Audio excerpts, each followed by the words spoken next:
The grand hall of the Galactic Historical Council hummed with tension, a gathering of minds from across the galaxy, and today's agenda, to finally resolve an ancient mystery that had divided worlds for centuries. Who built the pyramids of Egypt, the humans or an alien race? At the center of the chamber, beneath towering pillars decorated with symbols both alien and ancient Egyptian, stood two opposing teams.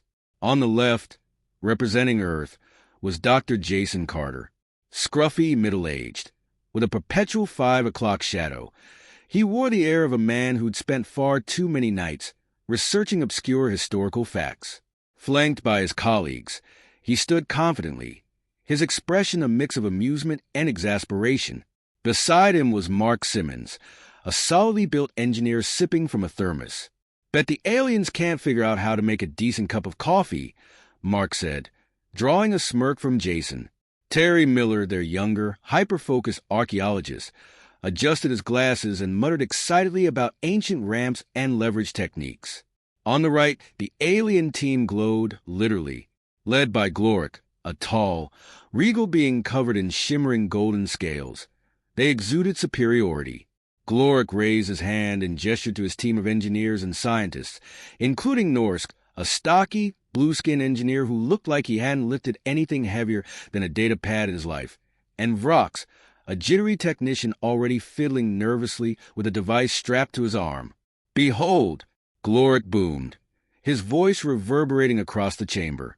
"The pyramids of Egypt, an architectural marvel unmatched by any primitive species. A feat impossible without the aid of superior alien technology."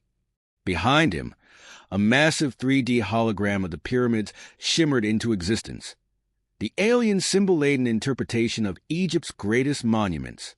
Gloric's eyes gleamed with self-assurance as he pointed to intricate laser grids, hoverlift platforms, and anti-gravity scaffolding. Clearly, the humans could not have achieved this with mere stones and ropes. Jason raised an eyebrow. "You mean to tell me that ancient Egyptians, with thousands of workers, engineering know-how, and hundreds of years to perfect their craft, couldn't stack rocks into triangles?" Gloric sneered. "Stacking rocks? Is that what you think of one of the most precise constructions in the galaxy? The pyramids align perfectly with constellations. Their angles are mathematically flawless. It's beyond human comprehension. Actually," Terry chimed in, pushing his glasses up, "the Egyptians used a combination of simple mathematics and stellar observation. They were highly advanced for their time. No alien lasers required." Gloric waved him off. "Mere speculation. What evidence do you have, human? Your species can barely leave your own atmosphere."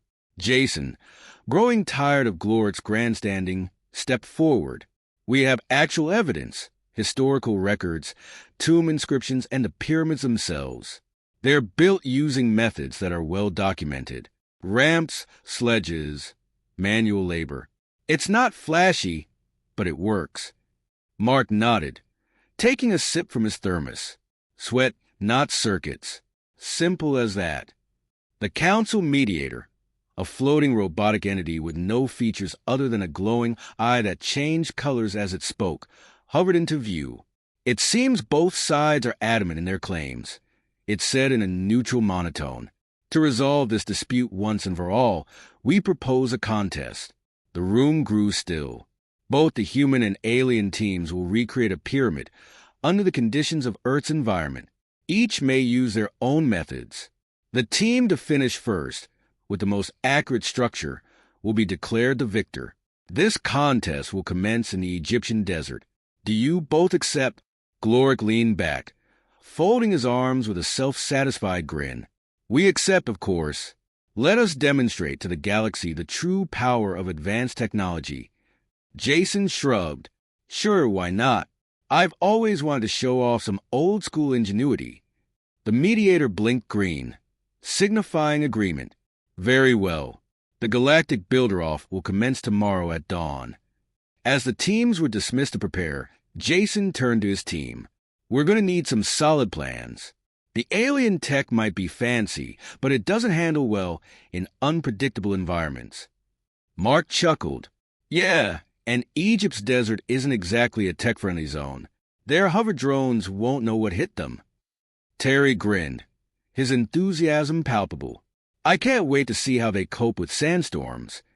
The humans began strategizing, their banter a mix of confidence and curiosity, while across the room, the aliens prepared with a far different attitude. Gloric, convinced of his impending victory, was already boasting to his team about how easily they would crush their primitive competition.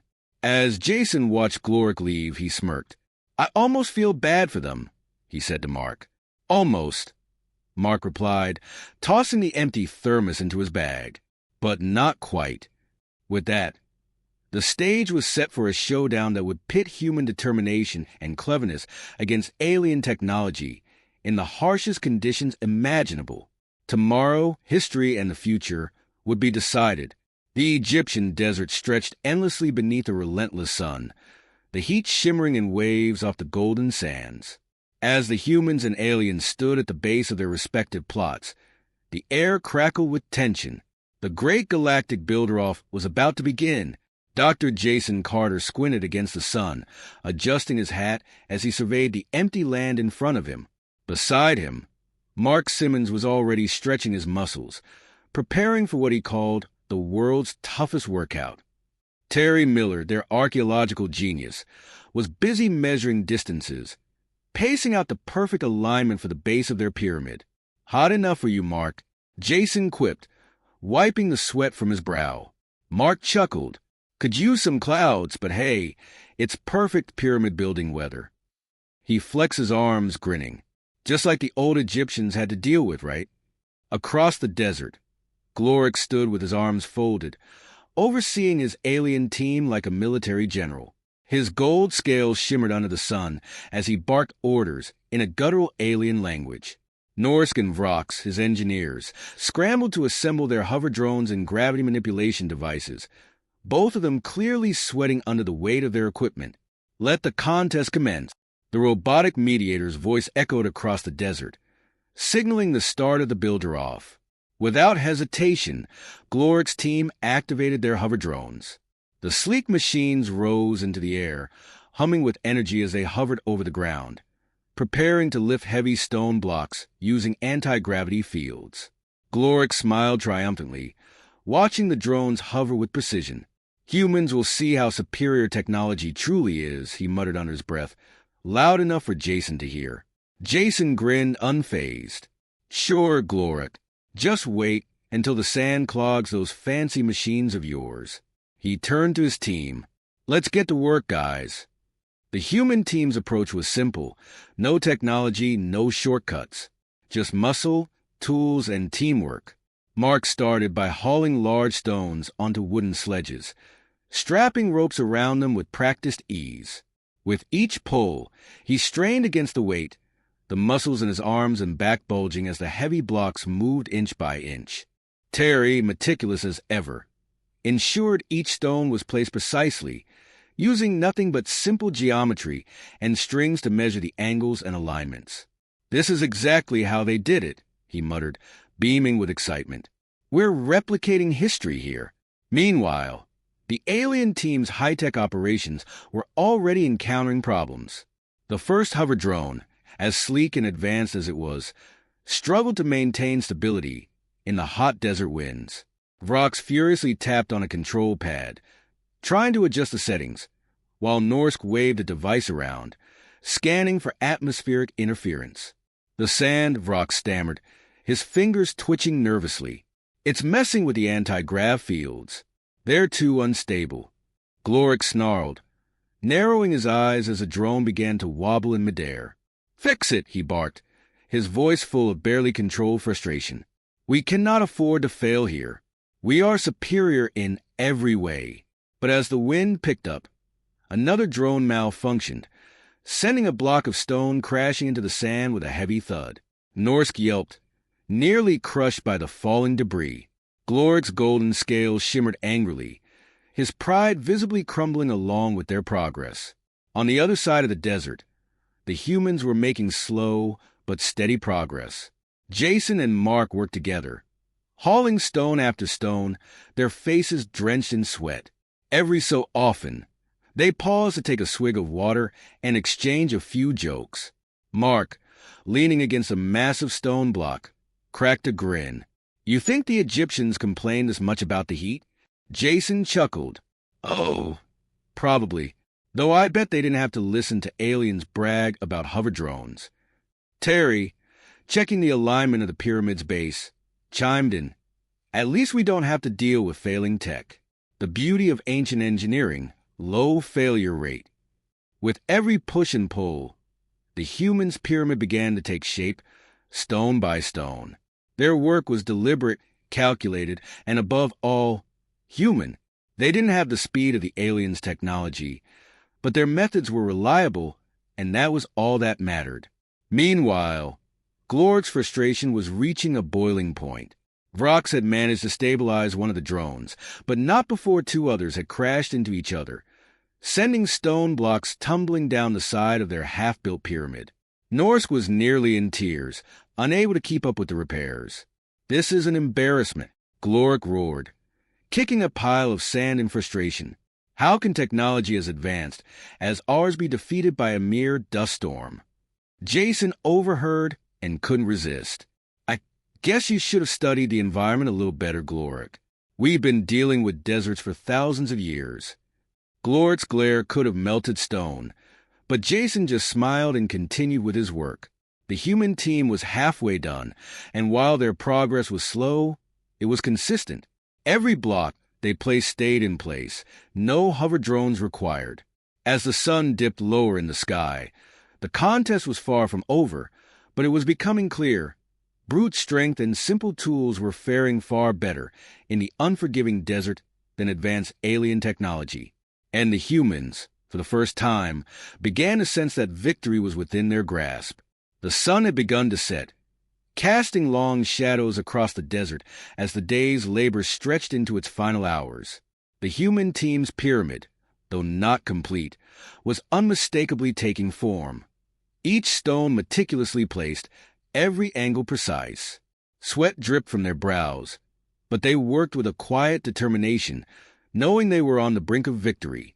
On the other side of the arena, the alien team was in disarray. Glorik's once pristine hover drones were now scattered across the desert, some sputtering in the sand, others abandoned altogether. Vrox frantically recalibrated his devices, while Norsk bumbled through unsuccessful repair attempts, cursing under his breath. Their pyramid, though larger, was unstable, with several of the stones already slipping out of alignment due to miscalculations and environmental interference. Glorik stood rigid, fists clenched, his face contorted with barely contained fury. "This is impossible," he spat, pacing in front of his team. "We are the superior species. Our technology is the pinnacle of galactic engineering. How can this primitive display of manual labor outperform us?" Jason, overhearing the outburst, wiped his hands on his shirt and glanced at his teammates. "Looks like they're starting to crack," he said with a grin. "Shame we didn't bring popcorn." Mark, still hauling a stone into place, shot a look at the flustered aliens. "I'd say this is better than a movie. They've got all the high-tech gadgets, and we've got, well, biceps and common sense." Terry, standing nearby with his ever-present clipboard, added, "and a few thousand years of human ingenuity." He pushed his glasses up with a satisfied smile. "Looks like history's on our side." As the final moments of the contest approached, the alien team's frustration reached its peak. Glorik, visibly shaking with rage, watched helplessly as another one of their hover drones malfunctioned mid-lift, causing a large stone to drop unceremoniously into the sand. It sent a plume of dust into the air, the stone landing crookedly in the half-constructed pyramid. "That's it," Glorik shouted, his voice carrying across the desert. "We were not meant for this wretched planet's conditions. These environmental variables are beneath us." His once regal demeanor now crumbled, revealing the desperation behind his arrogance. His pride, so deeply tied to his technological superiority, was unraveling in front of the entire Galactic Council. In contrast, the human team continued their work with a calm efficiency. Stone by stone, their pyramid rose from the desert floor, modest but sturdy, a testament to human perseverance. Jason gave a nod to Mark, signaling the placement of the final block at the peak of their structure. With a heave, Mark and Terry pushed the stone into place, securing the pyramid's capstone. They stepped back, admiring their work. The pyramid wasn't as grand as the aliens' original designs, but it was finished, and more importantly, it was solid. No drones, no anti-grav fields, just human hands and human effort. The mediator robot hovered between the two structures, its glowing eyes surveying the results. After a long moment of silence, it spoke in its neutral monotone. The human's pyramid is complete, structurally sound and aligned with historical records. A hum of surprise and admiration passed through the crowd of onlookers. Jason exchanged a knowing look with Mark and Terry, but said nothing. They had won, and they knew it. The mediator turned its attention to the alien team structure. The alien pyramid is incomplete. Several stones are misaligned, and the base is unstable due to mechanical failures. Gloric's eyes widened in disbelief. What do you mean, unstable? Our technology is flawless. Before he could finish, the mediator's eye blinked red, signifying a failure. The alien team is disqualified. The humans are declared the victors of the great galactic builder-off. For a moment, there was silence. Then, the human team erupted into cheers. Mark slapped Jason on the back, grinning from ear to ear. "Told you we had this in the bag," he said, his voice full of triumph. Jason laughed, shaking his head. "Yeah, but I didn't expect them to fall apart this badly." Meanwhile, Gloric was seething, his hands shaking as he stared at the incomplete mess that was once their pyramid. "This is a disgrace," he muttered, his voice low and venomous. "We are the superior race. We should not have lost to," he glared at Jason, his anger palpable. Astra's human starred. Jason, never one to miss an opportunity, flashed a friendly smile. "Hey, no hard feelings. It's just sometimes simple methods work best."